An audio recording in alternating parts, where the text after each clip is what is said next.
이 본문의 말씀을 가지고 말씀에 기록되어져 있는 8절 말씀과 그리고 마지막 13절에 기록되어져 있는 말씀에서 제목을 잡아서 새 언약을 맺으리라, 새 언약을 맺으리라 라고 하는 제목으로 말씀의 은혜를 함께 나누겠습니다. 우리나라는요, 어떤 사건이 발생하게 되어지면 그 사건을 이제 뭐 경찰에 혹은 검찰에 이렇게 이제 이첩을 합니다. 그럼 이제 그것을 이제 나중에 재판을 하게 됩니다. 재판하게 되는데, 사건의 재판을 우리나라는 3심제로 운영을 하고 있습니다. 3심. 그래서 1심과 2심은 무엇을 중점을 두고 다루느냐라고 할 때, 사실 그런 사건이 있었느냐라고 하는 존부, 그리고 두 번째는 그 사건을 어떤 법을 적용할 것이냐라고 하는 법률. 그래서 1심과 2심은 바로 이런 존부와 법률을 가지고서 판결을 합니다. 법이 없음 뭐 몇 년 뭐 이렇게 형을 내려요. 3심이라고 했으니까 1심과 2심은 그렇게 되고, 3심은 최종 판결이라고 하는데, 이는 법률심이라고 그렇게 말합니다. 법률심. 3심은 법률심이에요. 그래서 3심에 가서는 그 사건의 존재 여부를 더 이상 따지지 않냐고, 과연 이 사건에 대하여서 얼마만큼의 형량을 내릴 것이냐라고 하는 법률적인 측면만 고려한 판결을 내리게 되는 것이 3심의 주된 내용입니다. 3심 재판의 결과에 따라서 승복을 하였던 것이 우리나라 재판의 지금까지의 관례입니다. 1심과 2심에서는 열심히 다투어요. 잘못했다, 잘못하지 않았다라고 하는 것을 다투지만, 2심의 끝에 가서 내려진 그 판결은 사실 3심에 가서는 뒤바뀌지 아니하는 그러한 재판이 되기 때문에 아주 치열한 공방을 벌이기도 합니다.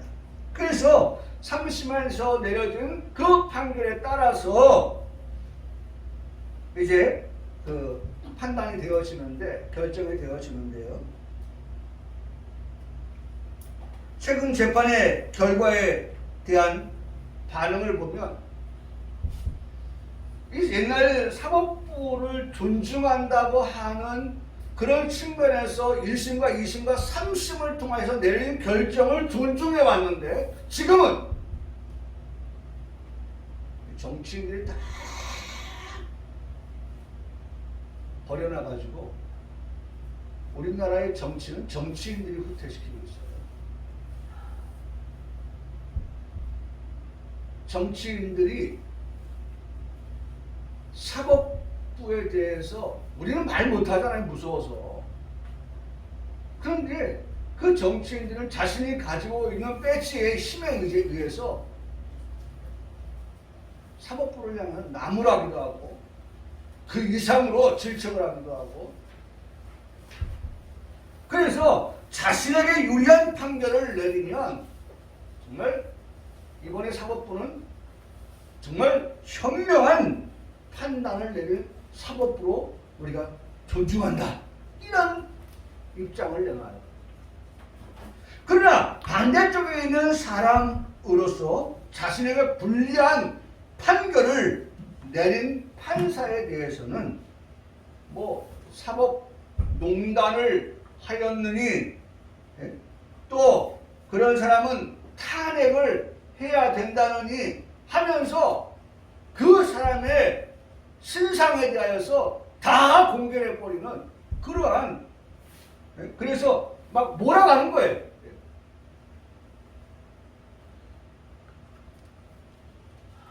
그런 것이 지금 우리가 살고 있는 세상의 재판이고 판결인 것을 보게 됩니다.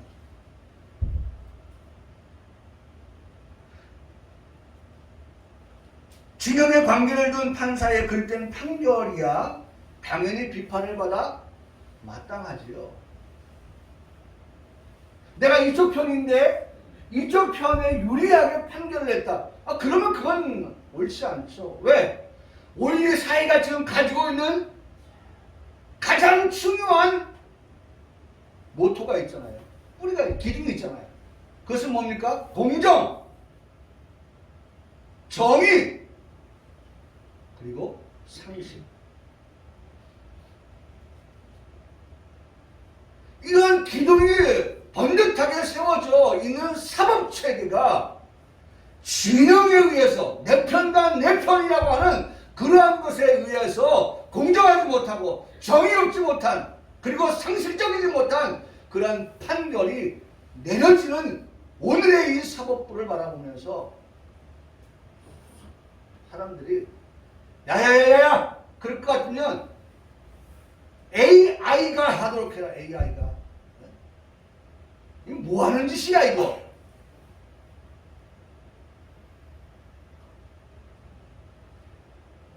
이러한 따가운 소리를 듣기도 합니다. 본문의 말씀으로 돌아와서 생각해 봅니다. 이 말씀을 왜 했냐면 오늘 본문의 말씀을 보니까 잘못을 지적한다는 말씀이 있기 때문에 이 말씀을 생각하게 됩니다. 잘못을 지적할 때에도 우리 잘못할 수 있어요. 그러면 그 잘못한 것을 우리가 보고 그 잘못한 것에 대하여서 지적을 받을 때에 그 가치와 그 기준이라고 하는 것이 어제 오늘이 다르면 안 된다는 거거든요. 어제는 이런 가치를 가지고 어제는 이런 기준을 가지고 그렇게 지적을 하더니만 오늘에 와서는 그런 가치와 그런 기준이 바뀌어진다고 하면 그걸 누가 믿겠어요? 누가 신뢰를 하겠어요? 그래서 우리의 그런 잘못을 지적하는 것의 가치와 기준은 주관적이 되어서는 안 된다는 거예요.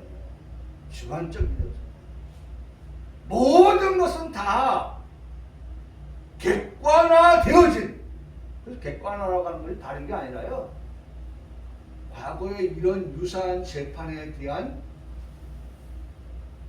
관례가 있어요. 판례가 있는 거예요. 판례. 과거에 이런 유사한 재판에 대한 판례를 판사가 들춰보고 이런 판단을 내렸었구나, 이런 형을 내렸구나 라고 하는 것을 가지고 와서 그것을 인용을 하는 거예요.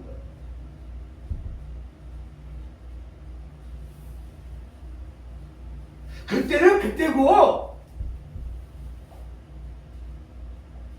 내가 이쪽 편인데 그렇게 하면 안 되지 하고 사심이 들어가는 재판을 한다고 하면 그거는 지탄받아 마땅하다는 거예요. 여러분 오늘 성경 말씀은 잘못을 지적한다라는 그 말씀을 하고 있습니다. 잘못을 지적한다. 재판도 과거의 판사가 내렸던 그런 판례를 기준으로 해서 오늘의 재판에 적용을 하듯이 오늘 잘못을 지적한다는 이 말씀에서도 과연 그 잘못을 어떻게 지적할 것인가 라고 할 때에 과거의 판례, 이거는 지금의 우리가 하는 말이지만 과거의 선지자를 통하여서 기록한 말씀 예레미야 31장 31절의 말씀을 가지고 와서 지적할 거예요. 여러분 오늘 재판이라고 하는 것 같은 것도요, 우리가 출애굽기 말씀에서 보면 우리 출애굽기 말씀은 십계명을 받고 할 때 거기에 나오는 제도가 있어요. 그런 모든 것들이 오늘의 재판에 그렇게 적용이 되어지고 있는 거예요. 적용이 되어지고 있어요. 구약의 예레미야 31장 31절의 말씀을 가지고 인용하여서 그러한 잘못을 지적하는 것을 듣게 됩니다. 그렇기 때문에 잘못한 것을 지적할 때에도 우리는 뭘 가지고 해야 돼요? 하나님의 말씀 가지고 해야 돼요. 누군가에게 위로를 하고자 할 때에도 그 위로가 이왕이면 뭘 가지고 하면 좋겠어요? 하나님 말씀 가지고 위로하는 거예요. 말씀 가지고 위로. 권면을 할 때에도 그 권면이 무엇을 가지고 권면할까요? 하나님의 말씀을 가지고 권면할 수 있어요. 그래서 베드로전서 4장 11절의 말씀을 보면 만일 누가 말하려면 한번 따라 하시겠습니다. 하나님의 말씀을 하는 것 같이 하고 누가 말을 하려고 한다고 하면 그 말하는 사람은 뭘 가지고 말해라? 하나님의 말씀을 가지고 말하라고 말씀하고 있어요. 하나님의 말씀을. 그 말에 위로가 필요하면, 그 말에 권면이 필요하면, 그 말에 지적이 필요하면 우리의 어떤 개인적인 주관을 가지고 말하려고 하지 말고 하나님의 말씀을 이렇게 기록하고 있다, 이렇게 말씀하고 있다 라고 하는 것으로 권면하고 위로하고 지적할 수 있는 것이 되어야 한다는 것을 우리에게 말씀을 합니다. 다시 한번 고백할까요? 만일 누가 말하려면 하나님의 말씀을 한 것 같이 하라. 하나님의 말씀을 가지고 하라는 거예요. 하나님의 말씀이 이렇게 말씀하고 있다. 하나님의 말씀이 이렇게 기록하고 있다.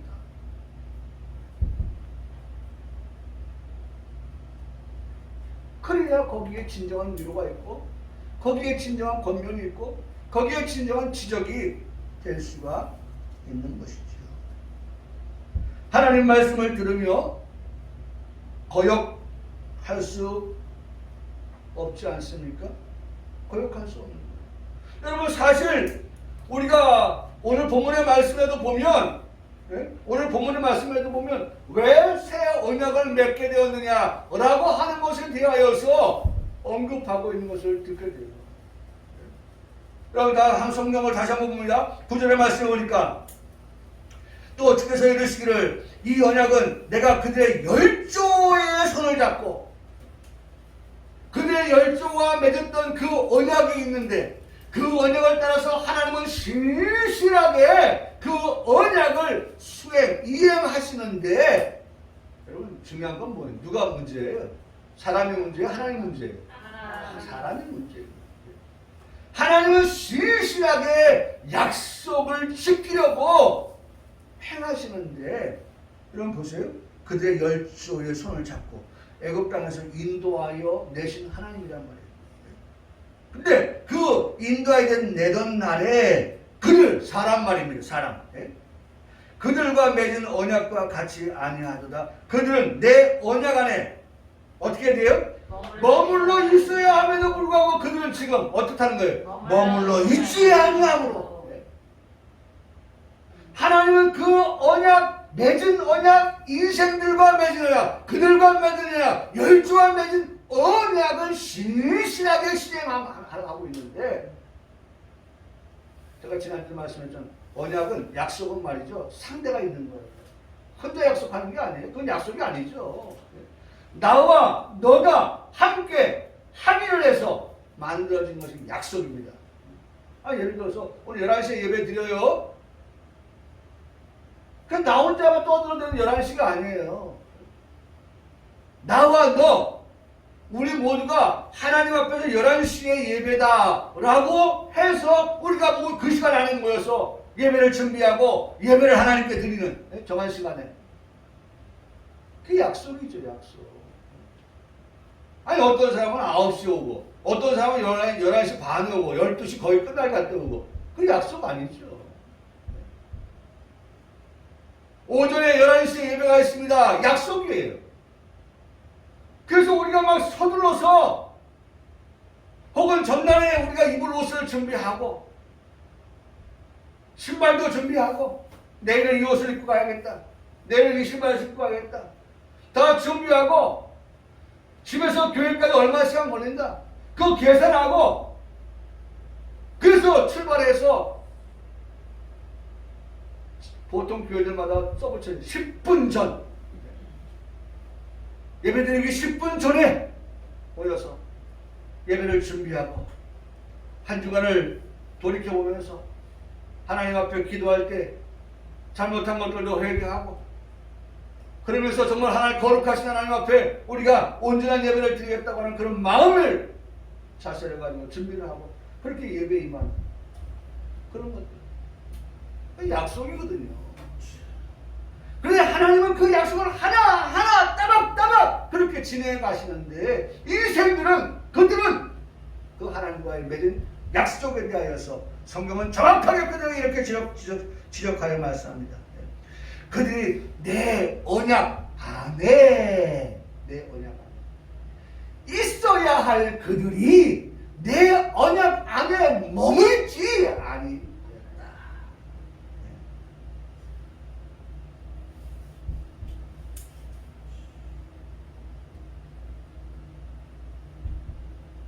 제가 지난주에 드린 말씀이 뭐예요?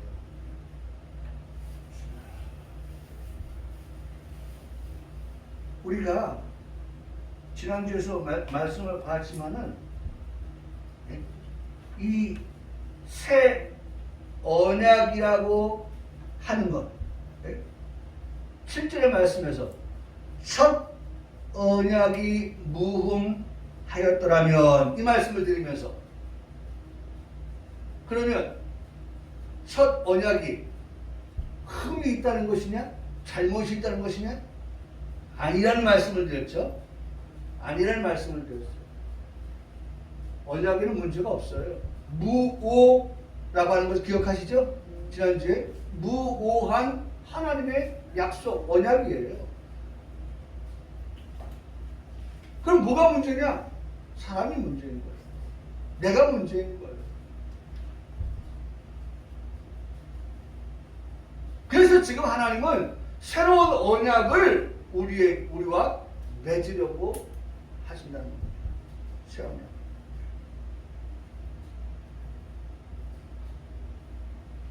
가장 중요한 건 하나님과 맺은 언약에 대해서 인생이 그 언약 안에 머물러 있어야 한다. 여러분 오늘도 우리가 들은 하나님 말씀 안에 우리가 어떻게 돼요? 머물러 있어요. 할렐루야. 아멘. 할렐루야. 아멘. 여러분 그 안에 머물러 있으려고 하면 그 말씀에 대해서 우리가 어떻게 알아야죠. 아니 언약이 무엇인지도 모르고 그 안에 머물러 있을 수 없지요. 안에 머물러 있을 수 없어요.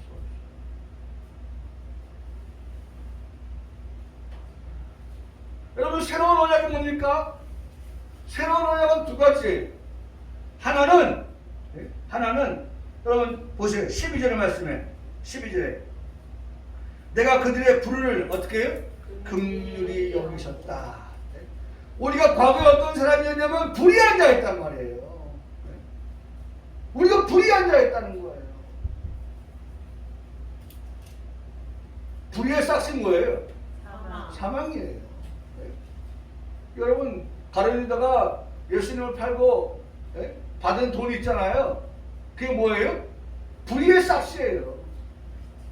그거 가지고 배부르게 살았어요? 아니요. 써보지도 못하고 죽었어요. 즐기지도 못하고 죽었어요. 비참하게 죽었어요. 불의의 싹은 비참이에요. 불행이에요. 죽음인 거예요. 사망인 거예요.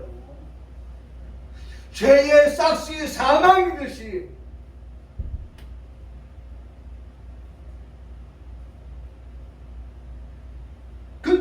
그런 불의한 우리들이 사망에 이를 수밖에 없는 우리들을 성경은 우리에게 출구를 비상구를 ESIT를 우리에게 제공하여 주셨다는 거예요. 그 뭡니까? 긍휼히 여기셨다는 거예요.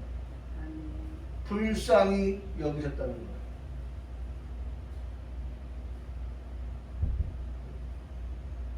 하나님 우리를 긍휼히 여기셨다. 하나님이 우리를 불쌍히 여기셨다.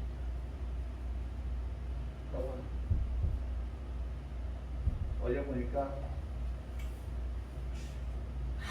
아주 좋은 차가 한 대 있어요. 람보르기 같은 좋은 차가 한 대 있어요. 그 차를 몰고 온 남자가 자기가 좋아하는 여자를 테스트하는 거예요. 테스트해서도 안 되는 건데 한번 테스트했어요. 남루한 옷을 입고 그 차 옆에서 남루한 옷을 입고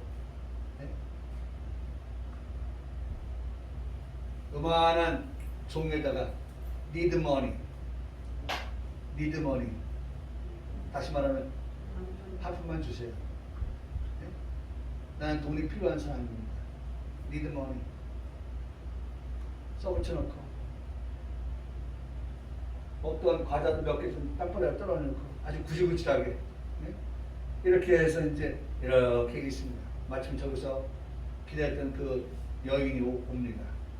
근데 그 여인이 보니까 내가 지금 여기서 우리 사랑하는 남자를 만나는데 이 구질구질한 사람이 이렇게 해서 구걸을 하고 그래요. 그러니까 이 여자가 그 남자가 가지고 있는 그 먹을 것을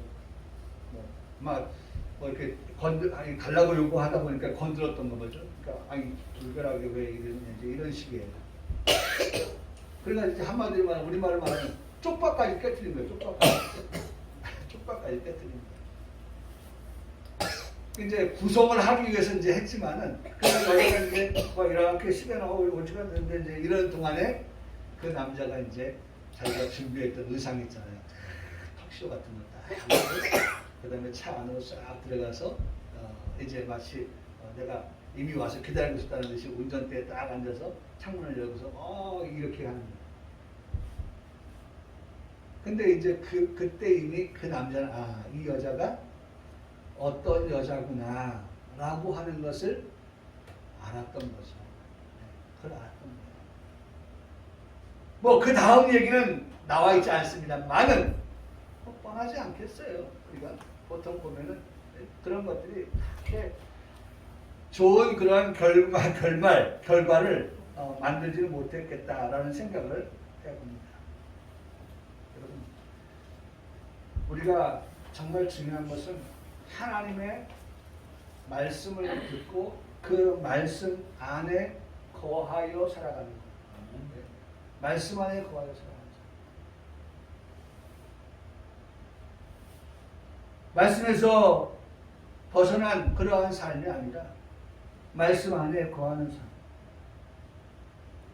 우리가 잘못을 하였다고 하면 하나님의 말씀을 듣고 지적을 받아서 겸손하게 회개하고 말씀을 따라서 순종하는 것이 옳은 신앙인의 모습인 것이죠.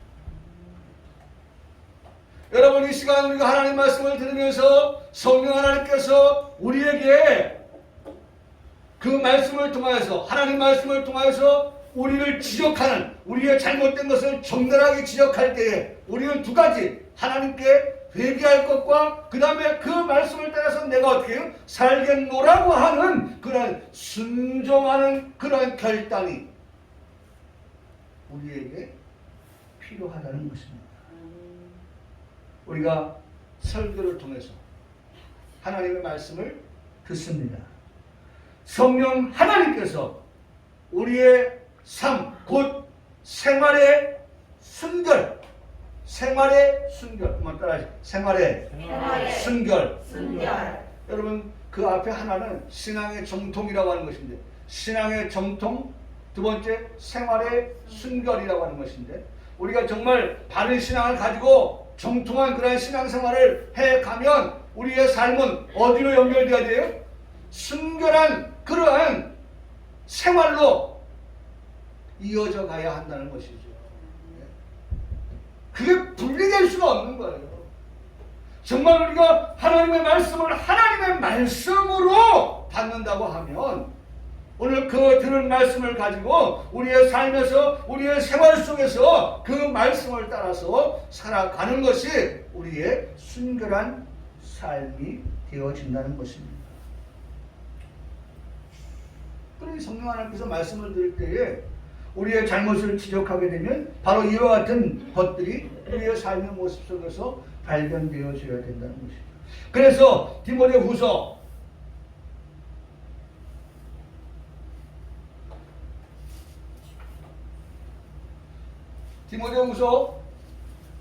3장 16절 17절의 말씀에 보면 모든 성경은 뭐예요? 하나님의 말씀인데 감동으로 기록되어졌다. 하나님의 감동, 성령의 감동. 네? 우리가 썼지만 사람이 썼지만 하나님께서 사람을 어떻게 하셨어요? 감동시키셔서 성경 말씀을 기록하게 하셨습니다. 네? 감동으로. 하나님은 감동으로. 네? 내가 뭐 생각나는 대로 쓴 게 아니라 사람을 통하여 쓰게 하실 때에 하나님이 그 사람에게 뭘 주셨어요? 신의 감동을 통하여서. 네?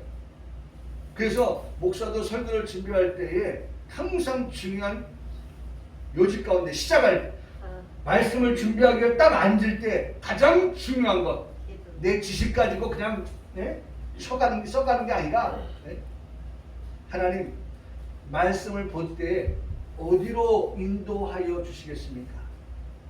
말씀을 볼 때 어떻게 인도하여 주시겠습니까?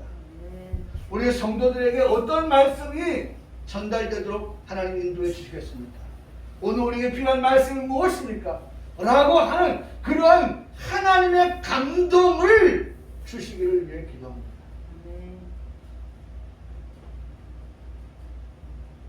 여러분 제가 아까 말씀드렸잖아요.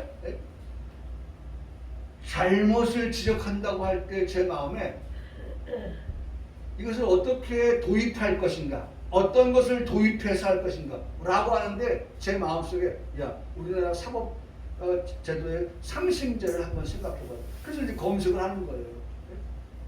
상심제가 1심과 2심, 3심 어떻게 구성되어져 있는가? 그걸 한번 생각해 보면서 오늘 우리의 잘못을 지적하는 것에 대하여서 우리는 어떻게 볼 거예요? 그렇게 말씀을 준비하게 그렇게 구성할 수 있도록끔 하시는 게 뭐예요? 하나님의 감동이에요. 성경 66권이 하나님의 감동으로 기록되었듯이 오늘 강단에서 매주마다 선포되어지는 말씀은 바로 그 감동으로 기록되는 말씀을 감동을 받아서 그 말씀을 우리 성도들에게 풀어주고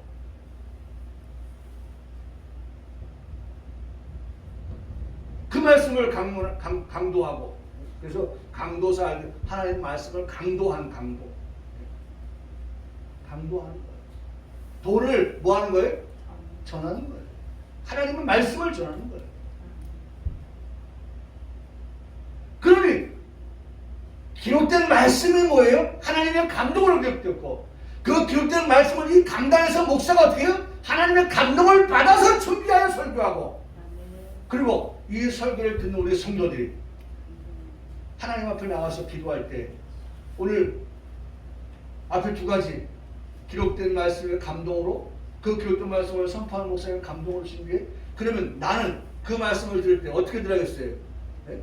신의 감동을 받아서 여러분 보세요. 그래서 이렇게 감동을 받는 말씀이 되게 하시옵소서. 우리가 이 시간 하나님 앞에 나와서 기도할 때 이 시간 말씀을 듣는 시간에 우리가 기도할 때에 주여 감동으로 기록되어진 말씀을 감동을 받아서 목사님이 설교할 때에 그 말씀을 듣는 나는 어떻게 듣기를 원해요?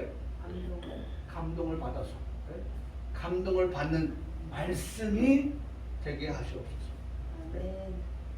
다른 말로 말하면 은혜 받는 말씀이 되게 하시옵소서. 할렐루야. 아멘. 할렐루야. 아멘. 여러분, 이게 우리의 고백이요. 우리의 기도의 제목이 되는 거예요. 그래야 유유하죠. 유유. 예? 앞에 유가 뭐예요? 하나님의 말씀. 성경은 하나님의 말씀은 감동으로 기록되었다고 했습니다. 유. 그 말씀을 듣는 우리도 뭐예요? 유. 어떻게? 감동을 받아 은혜 받는 말씀 되게 해주시옵소서. 그래서 유유가 되는 거예요. 유유. 예? 유유상종. 유유상종. 예? 그래 여기는 우리 모두가 다 그래야 예? 정말 물 흘러가듯이 같이 흘러가는 거예요. 은혜 받는 은혜 강가로 흘러가는 거예요. 예? 저 메콩강에서 흐르는 물이 예? 하나는 탕류 예? 이렇게 흐르고 저쪽에서 그런 물들이 예? 결국 모여가지고 하나가 되어서 이렇게 흘러간다고 그런 얘기를 하더라고요.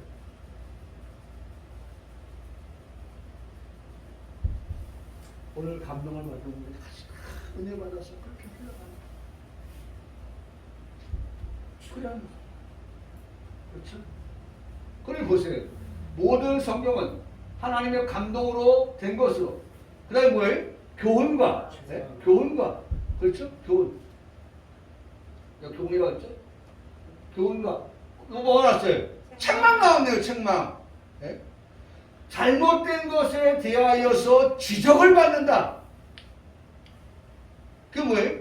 책망이죠. 책망 네? 책망을 통해서 우리가 어떻게 해요? 바르게 한다. 책망을 통해서 우리를 어떻게 한다? 의로 교육한다. 이 모든 것이 우리를 어떻게 하기 위함이다? 유익하게 하기 위함이다. 할렐루야. 아멘. 여러분 오늘 이 시간 예배는 우리를 어떻게 하시는 거예요? 유익하게 만드는 시간이에요. 우리를 유익한 존재로 유익한 하나님의 자녀로 하나님의 백성으로. 그래서 여러분 성경의 말씀에 보면 10절의 말씀 끝부분에 그렇게 말씀하고 있죠. 나는 그들에게 뭐가 된다? 하나님이 되고 나는 너희들에게 하나님이 되어줄 거야 라고 말씀합니다. 새 언약을 맺으리라. 언약의 당사자인 우리에게 하나님 말씀합니다. 나는 너에게 뭐가 되십니다? 하나님이 되어주실 거야. 우리가 아까 불렀던 찬송 저 10장의 첫 1절이 뭐예요? 네? 전능. 그렇죠? 10장 맞죠? 네. 그 10장 전능왕 오셔서 그 전능하신 하나님이 너희 하나님이 되어주시겠다는 거예요. 그러면서 또 말씀합니다. 뭐라고 말씀하셔요? 10절 우리 여기 10절에 그들의 하나님 되고 그들은 내게 뭐가 된다? 백성이 되리라. 백성. 여러분 적어도 대통령이 될 사람은 국민들을 어떻게 해야 돼요? 국민들을 아껴야 되고 또 편안하게 해줘야죠. 쉬운 말로 편안하게 해줘야죠. 먹고 사는데 문제 없게 해줘야죠. 뭐 말이죠. 그게 정말 대통령이 해야 될 일이고 정치인이 해야 될 일이고 그런 거 아닙니까? 근데 우리의 통치자 되시는 하나님께서 전능하신 하나님께서 나는 내 하나님이 되어줄 것이고 너는 내 백성이 되리라 라고 말씀하신다. 그런 하나님께서 오늘 12절에 가서 불의를 긍휼히 여기신다 라고 말씀합니다. 그게 새 언약이에요. 첫 번째 새 언약. 너의 불의의 싹은 사망인데 그 사망에 빠질 너를 긍휼히 여긴다, 불쌍히 여긴다 라고 하는 것은 곧 예수 그리스도를 통한 그 다음 말씀 보세요. 그 다음 12절에 그들의 죄를 다시 어떻게 하지 아니하신다? 기억하지 아니하신다라고 말씀합니다. 기억하지 아니하신다. 이게 하나님께서 우리와 맺은 새 언약인 거예요. 네? 하나님과 우리가 맺은 새 언약, 그것은 우리의 불의를 하나님이 긍휼히 여겨주시고 그 불의에 대하여서 다시는 기억하지 아니하시겠다.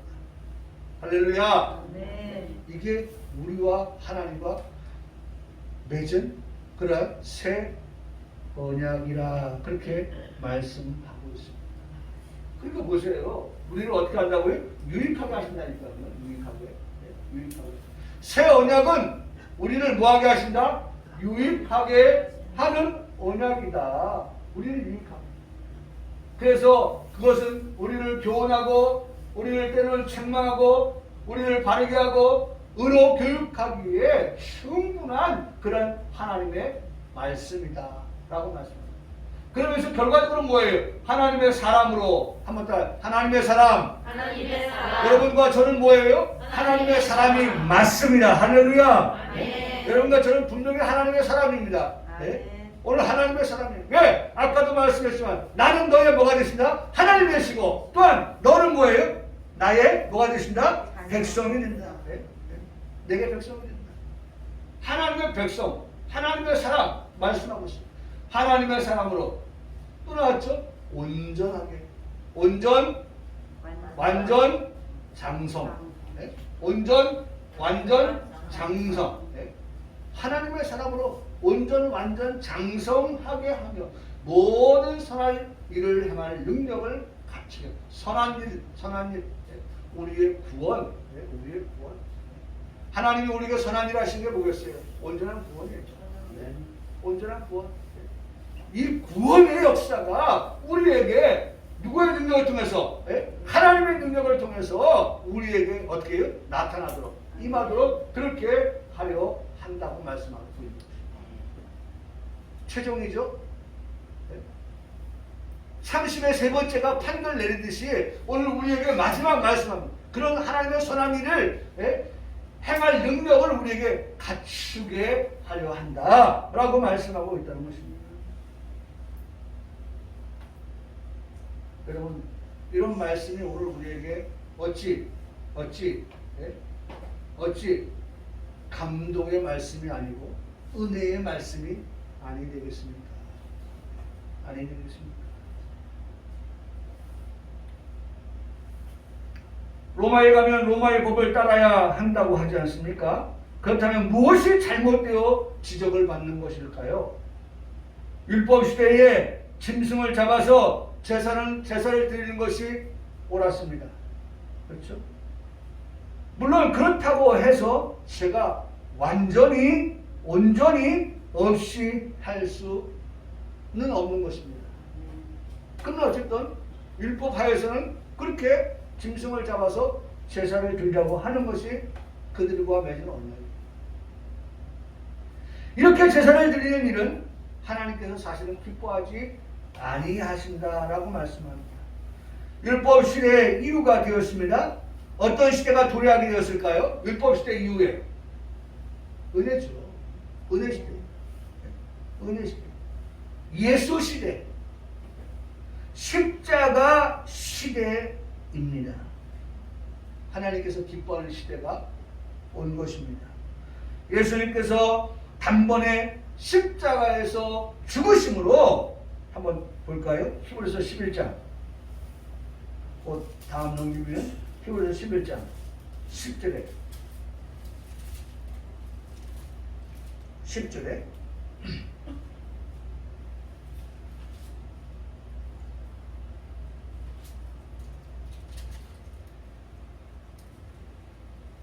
제가 잘못 쳤군요. 10장입니다. 10장 10절을 제가 11장 10장 10절에 이 뜻을 따라 예수 그리스도의 몸을 단번에 들이심으로 말미암아 우리가 뭘 얻었다? 거룩함을 얻었노라. 예? 여러분 율법 시대가 지난 후에 은혜 시대가 들어옵니다. 은혜 시대는 예수 시대라고 했습니다. 은혜 시대는 십자가의 시대라고 했습니다.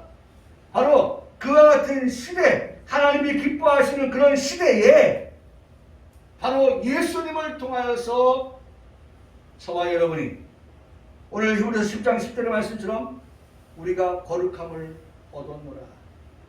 한번 고백합시다. 우리가 거룩함을 얻었노라. 바로 이거예요.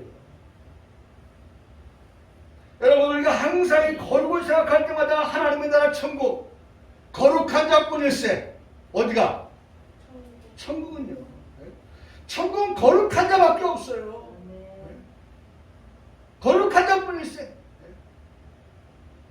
거기 거룩한 그 길, 거룩한 자밖에 없어요.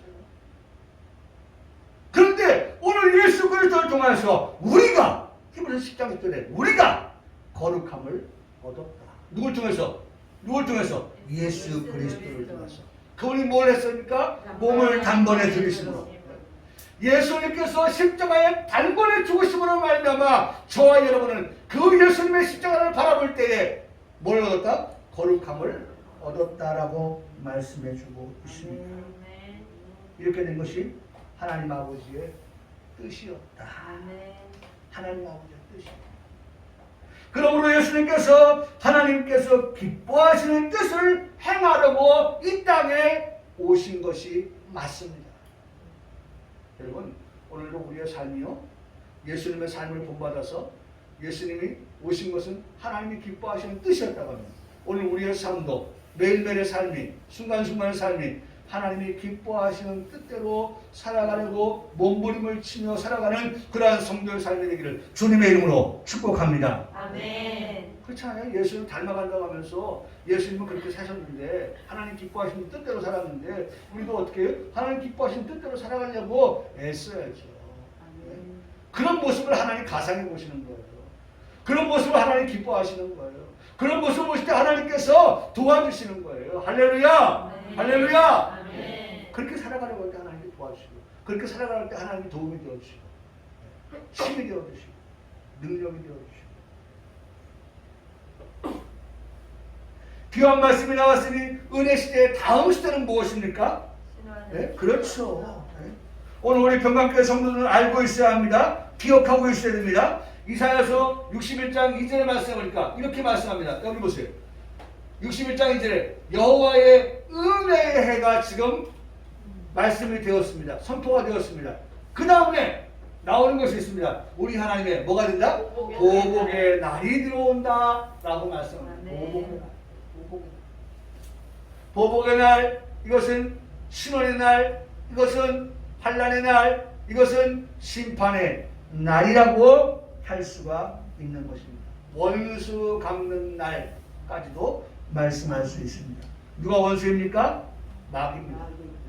원수 마귀 손 못 대고 원수 마귀입니다. 원수 마귀. 원수를 심판할 때 바로 보복의 날입니다. 원수 마귀를 보복하는 사탄을, 옛뱀을, 용을 그들이 둘째 사망 곧 불못에 던져질 자들이기 때문에 그렇습니다. 은혜 시대가 예수님 십자가 피라면 보복의 날에는 그리스도의 말씀이 있어야 한다는 것입니다. 그래서 평강교회 강단에서 말씀을 드렸듯이 피와 뭐예요? 말씀이 있어야 한다는 것입니다. 성도에게는 피와 말씀이 있어야 합니다. 그래서 은혜 시대에도 이기는 자, 보복의 날도 이기는 자가 되어서 여러분 요한계시록 6장 2절의 말씀에 보니까 이기고 또 이기려고 하더라 라고 기록한 말씀을 볼 수가 있습니다. 한번 따라 이기고 또 이기려고 하더라. 네, 두 번 이겨요. 두 번 이기는 거예요. 은혜 시대에 예수 십자가로 이기고 보복의 날에 하나님의 말씀을 가지고 이기는 그와 같은 자들을 말씀합니다. 조림의 예수님을 통해서 이긴 사건, 재림의 예수 그리스도를 통해서 이기는 사건. 그래서 다시 오실 예수 그리스도는 다시 십자가 지시기 위해서 오시는 예수님이 아니시고 심판하러 오시는 만왕의 왕, 만주의 주가 되신다고 말씀하고 있습니다. 성경이 잘못을 지적하는 것은 성도들이 시대를 분별하지 못했기 때문에 잘못을 지적하는 거예요. 여러분 보세요. 여기 보세요. 마태복음 16장 2절에서 말씀하면 예수께서 대답하셨을 때 너희가 저녁에 날이 하늘이 붉으면 날이 좋겠다. 네? 또 아침에 하늘이 붉고 흐리면 오늘 날이 붓겠다 말한다는 거예요. 자, 이것을 말씀하시는 요지가 뭐냐? 이유가 뭐냐? 하나님, 너희가 날씨를 뭐 할 줄 알면서? 분별할 줄 알면서 뭐 한다? 시대도 분별할 수 있는 자가 되라 라고 우리에게 말씀하는 거예요. 근데 애석하게도 안타깝게도 어떻게? 시대의 표적은 너희가 분별할 수 없구나 라고 말씀하고 있다는 거예요. 천기는 분별할 줄 알면서 시대에 대해서는 깜깜하구나. 분별할지 모르는 거야. 여기 분별이라고 하는 말씀은, 분별이라고 하는 말씀은 분별, 식별하다, 판단하다, 구별하다라고 하는 뜻이에요. 시대에 대해서, 지금이 율법 시대이냐, 지금이 은혜 시대이냐, 지금이 환난, 보복, 심판, 원수가 없는 그런 시대이냐라고 하는 것들을 구별하고 판단하고 식별하고 분별할 수 있어야 하는데 그것을 하지 못하니 너희가 잘못되었다고 뭘 하는 거예요? 지적을 받는다는 거예요. 네? 여러분 오늘 우리가 지적받는 사람이 되면 되겠어요? 네? 여러분 직장에서도 말이죠. 지적 자꾸 받아보세요. 직장 출근 못해요. 오늘 또 어떤 지적을 받지? 내 위에 상사가 또 나한테 뭐라고 했죠? 힘든 거예요. 오늘 우리가 지적받을 일이 없어요. 그냥 잘 배워야 돼. 잘 알아야 돼. 그래야 잘못을 지적받지 않게 되는 거예요. 오늘 성경에 우리가 시작했던 말씀의 시작이 뭐예요? 잘못을 지적하는. 뭘 통해서? 하나님 말씀을 통해서. 말씀이 뭐라고 말씀하니까? 이사야 61장 2절에 은혜의 시대가 있다. 그 다음에 보복의 날이 있다. 라고 말씀하고 있는데도 불구하고 여전히 율법 시대에 머물러 있고 여전히 은혜 시대에 우리가 살고 있지만 그러나 우리는 어떻게 해요? 앞으로 있을 것까지도 바라볼 수 있어야 한다는 것입니다.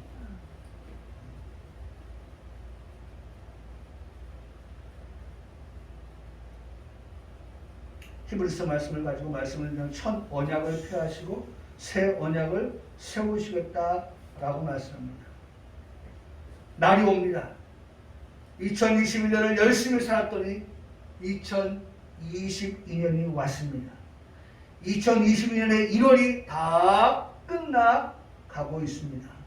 내일이 마지막 날입니다. 그러면 역시나 2월이 이르게 될 것입니다. 분명히 날이 이르리니 라고 말씀합니다. 여러분 오늘 성경의 말씀이 바로 그것을 우리에게 말씀해 주고 있어요. 그렇죠? 본문의 말씀해 보니까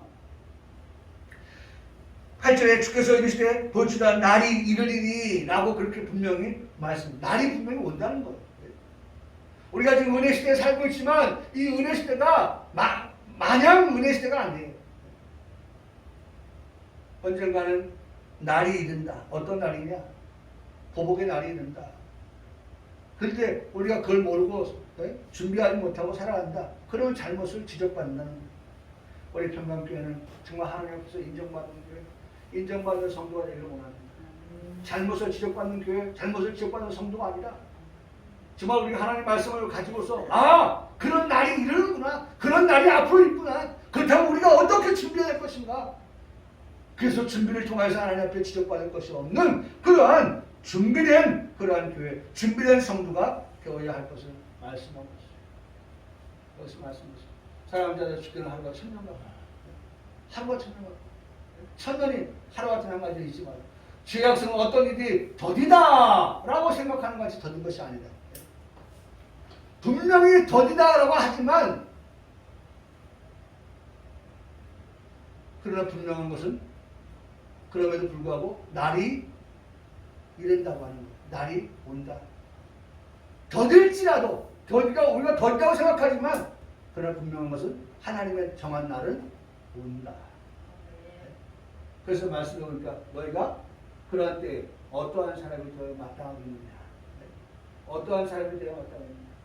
이런 사람처럼 아유 더디어 오는데 뭐 오늘 아니면 뭐 내일 뭐 무슨 일이 일어나겠어? 아니 얼마 전에 말이죠. 며칠 전에 지금 이 오미크론이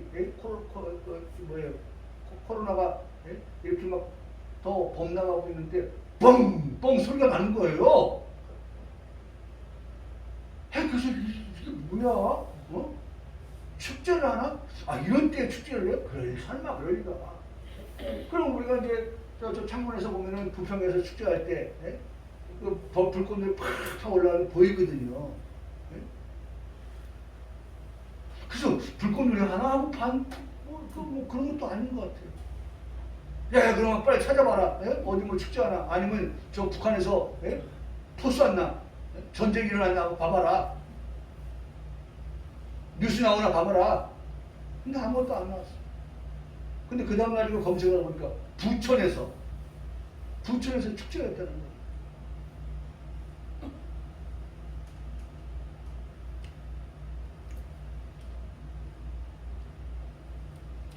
여러분, 오늘 사람들이 생각합니다. 오늘 뭐 별일 없었는데 내일도 뭐 별일 있겠어? 사람들 생각이 그렇게 더디다고 그렇게 생각하고 있을 때라도 마치 누아가 방주를 지었던 것처럼 묵묵히 지었던 것처럼 성경은 너희는 어떠한 사람이 되어야 되는가? 저들을 그렇게 생각하고 생활하고 살아갈지라도 우리는 어떻게 여전히 뭐예요? 방주 짓는 일. 셈, 함, 야벳 아들들아 모여라! 아빠와 같이 방주 짓자. 하나님께서 분명히 심판하신다고 말씀하셨어요. 물로 심판하신다고 말씀하셨어요. 방주를 지으라고 말씀하셨어.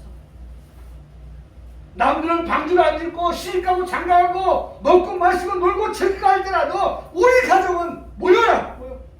모여서 방주 지어야 돼요. 하나님은 그렇게 우리에게 약속하셨어요. 말씀하셨어요.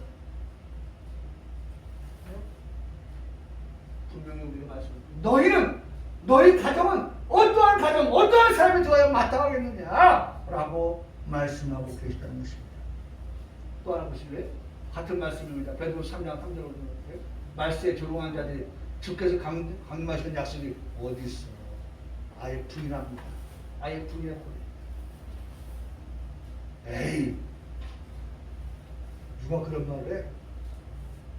여러분 아예 하나님의 말씀을 여기 말씀으로 끝해야 돼요. 네? 하나님 말씀을 일부러 뭐 하려고? 네? 잊어버리려고 잊으려고 한다는 거예요. 일부러 잊으려고 한다는 거예요. 이제 말씀은 맺습니다. 이제 말씀은 맺어요. 잘못을 지적하여 하나님 잘못을 지적해요. 그러면서 우리에게 새 언약을 맺으셨다고 말씀합니다. 우리와 맺은 언약이 있습니다. 그것은 우리의 잘못에 대해서 불의에 대해서 하나님이 어떻게 하시겠다? 네? 하나님이 어떻게 했다? 심판하시는 것이 아니라 그 심판을 누구에게? 예수님에게. 그 예수님을 통하여서 우리를 긍휼히 여김을 받게 하시고 불쌍히 여김을 받게 하셔서 우리의 죄가 용서받게 하시고 우리를 거룩하게 하셨습니다. 다시는 우리의 죄를 어떻게 해요? 기억하지 아니하신다고 말씀합니다. 다시 기억하지 아니하신다. 이제 우리에게 당부하시는 하나님께서 새 언약을 맺겠다고 하는 것입니다. 네. 여기 그렇게 말씀합니다. 11절에 각각 자기 나라 하나 말씀 보고 마칠까요?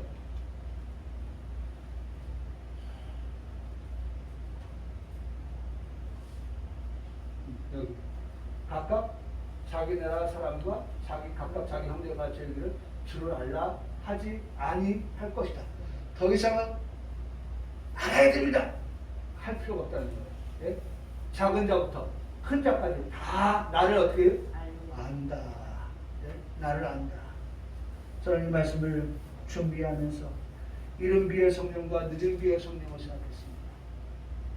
예수님의 제자들이 예수님을 따라다녔어도 예수님을 부인하였어요. 예수님 버리고 도망갔어요. 그러나 그들이 마가다락방에 모여서 성령을 받은 후에는 예수님이 그들에게 하셨던 모든 말씀들이 기억이 났습니다. 예수를 십자가에 못 박은 것이 나라고 하는 것을 그렇게 고백합니다. 예수님이 이른 비의 성령을 그들에게 보내주셨습니다. 기억났어요. 작은 자부터 큰 자까지 다 나를 알게 되었다고 하는 것은 바로 늦은 비의 성령이 우리에게 임하게 될 때, 부흥바가 될 때에 우리는 다 변화됩니다. 지금은 우리가 부족합니다. 지금은 우리가 연약합니다. 그러나 이 늦은 비의 성령이 우리에게 임하게 되어질 때는 분명합니다. 초림 때에 이른 비의 성령의 제자들의 역사가 그렇게 나타났다면 늦은 비의 성령에도 작은 자 나에게도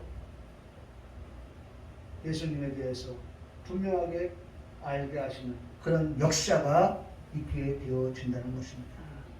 있게 되어집니다. 기억하십시오. 주께서 하시겠다고 말씀하셨습니다. 내가 그들에게 내 법을 생각해 두고 마음에 기록하리라. 그들이 작은 자로부터 큰 자까지 다 나를 알리라. 그들의 불의를 긍휼하고 그들의 죄를 다시 기억하지 아니하리라. 평강교회 성도들이여 새 언약을 믿기를 축원합니다. 아멘.